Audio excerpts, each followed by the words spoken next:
It's been in our psyche for a very long time. Indeed, in our history since the last century, when brave Trinbagonian men came here to assist in the construction of the Panama Canal, an 82-kilometer ship canal that connects the Atlantic Ocean via the Caribbean Sea to the Pacific Ocean. The canal is a key conduit for international maritime trade. From its embryonic stages to a meticulously constructed causeway that operates with extreme precision as it harbors large ocean-going vessels transporting cargo around the world. Ownership of the territory was first in the hands of the Colombians, then the French, followed by the Americans, and since 1999, it is firmly in the hands of the Panamanian people and considered the seventh wonder of the world. Nothing like the pyramids of Egypt nor the pitch lake of Trinidad, but a skillfully operated, almost robotic tugboat system that marshals each vessel carefully into the locks, like carnival floats on the streets of Port of Spain, from where has come to this Central American state a prime ministerial delegation to further the contacts made by the heroes of the canal 100 years ago.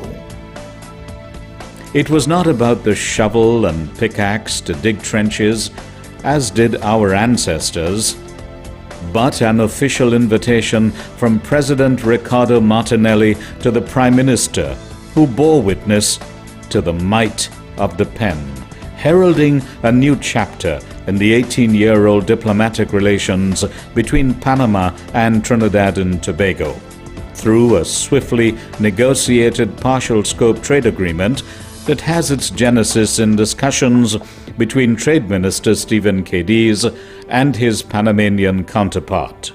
Trade Ambassador Mervyn Assam, who played a pivotal role in the negotiations, said this PSTA would benefit the manufacturing community, giving special concessions to over 170 items entering Panama.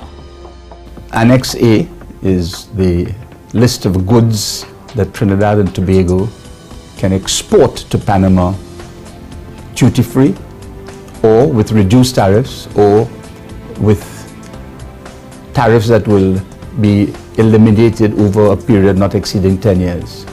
And essentially it's a lot of goods that revolve around the construction sector.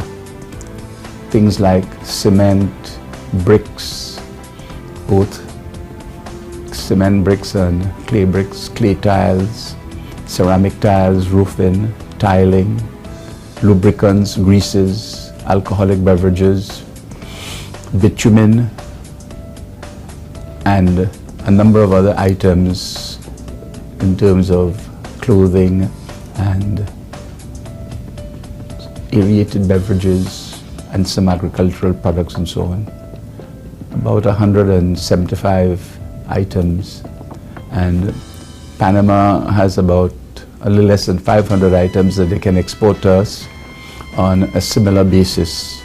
Some that are immediately without duty, others reduced, and others over a period not exceeding 10 years.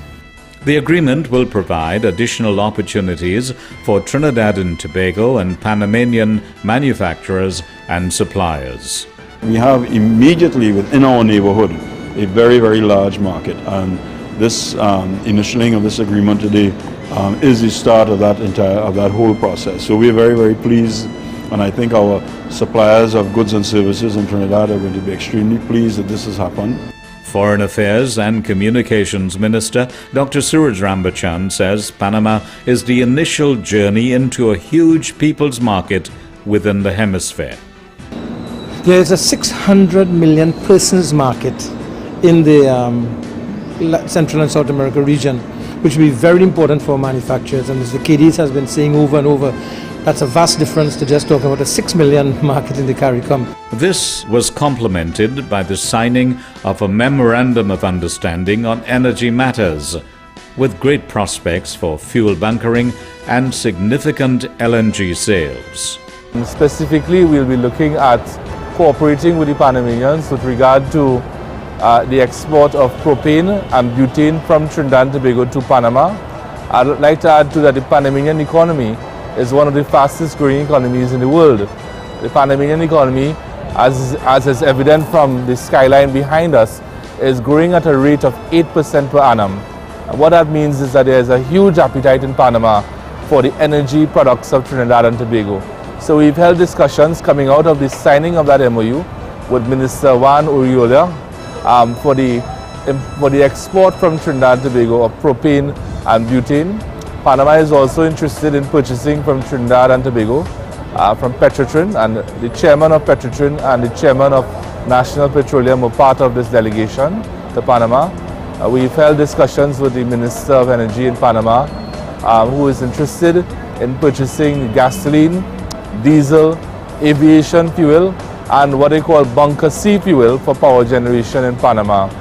The chairman of Petrotrin and myself and the chairman of NP, we also held detailed discussions with the Panamanian authorities with regard to Petrotrin establishing a bunkering facility in the Panama Canal. As you know, the Panama Canal is undergoing an expansion which will see a great increase in the volume of maritime traffic passing through the canal, and we believe it's a tremendous opportunity for Petrotrin to have a bunkering facility in the canal. A gesture by the government to secure the best possible avenues and trade contacts for the people of Trinidad and Tobago and the wider CARICOM region. I see this as a signal achievement. Indeed, I'm advised it is one of the fastest negotiated and signed agreements that took place that will open up our markets to Panama, but more important for us in Trinidad and Tobago, will open markets in Panama and within the Central American region. But she also began exploring here Panama's crime investigating and solving mechanisms and how they could benefit her own government's initiatives. I expressed great interest in their regional security unit that they've established here, because we are battling a spiking in crime because of narco trafficking. And this unit established here in Panama for the region focuses on narco trafficking. And so we hope to have further discussions and possible partnership participation in that unit in our fight against crime in Trinidad and Tobago and in the wider CARICOM. Panama's Foreign Minister Roberto Rodriguez welcomed the trade initiatives, strategically locating both countries in an advantageous position to maximize these arrangements. Panama and Trinidad and Tobago have been working very hard in the last 2 years to strengthen the bonds between our governments and our people. And this is for our mutual benefit, because we have a lot to do on a trade issue, both countries being very prosperous economies. And then it was off to the presidential palace, where His Excellency Ricardo Martinelli was delighted over the visit by another of the hemisphere's female leaders. I am very happy to receive this the official delegation and my dear Prime Minister of Trinidad and Tobago, and we are very happy to have her in Panama and her delegation. This meeting has been very fruitful, very beneficial for both countries, because we share many things in common, especially trade and tourism, and in ways that both of our investors can invest in each other's countries. And we believe that we will have a fruitful and very rewarding and very beneficial relationship for both countries. I've been invited to visit the beautiful islands of Trinidad in the month of May, and I'll accept the invitation, and I will be able to reciprocate the friendship and of my dear Prime Minister. Prime Minister? We had very fruitful discussions. Again, we thank His Excellency for his invitation, hospitality of the government and the people of Panama. We furthered discussions during our luncheon, official lunch, and I think we made even more headway with respect to accessing bunkering facilities here on the Panama Canal, with respect to the sale of propane and what's the other one? Butane, propane and butane.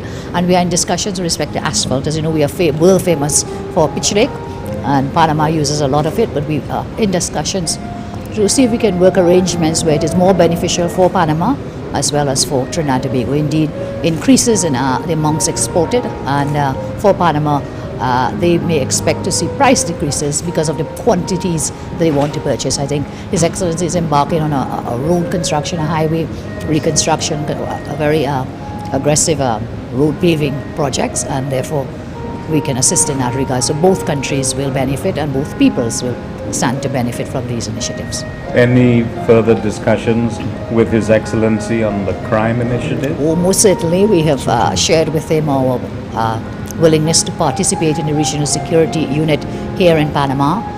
Our spike in homicides stem largely from narco trafficking, and that unit, I'm advised, is engaged solely with respect to the fight against narco trafficking and drugs as a whole.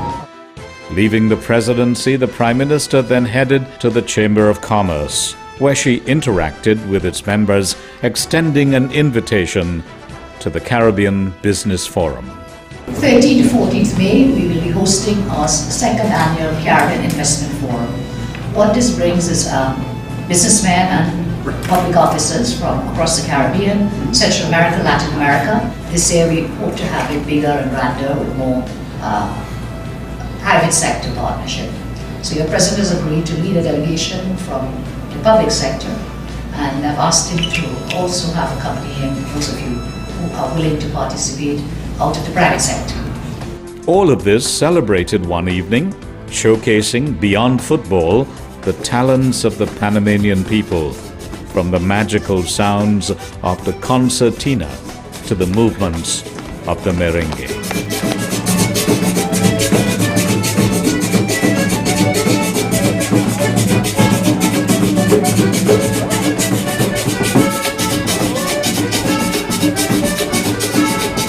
Another day, another mile-mark event, benefiting the people of Trinidad and Tobago and the Caribbean, spearheaded by a leader who is determined to maximize these socio-economic linkages for the long-term common good of the region, on the premise that if the local economy grows, the region prospers.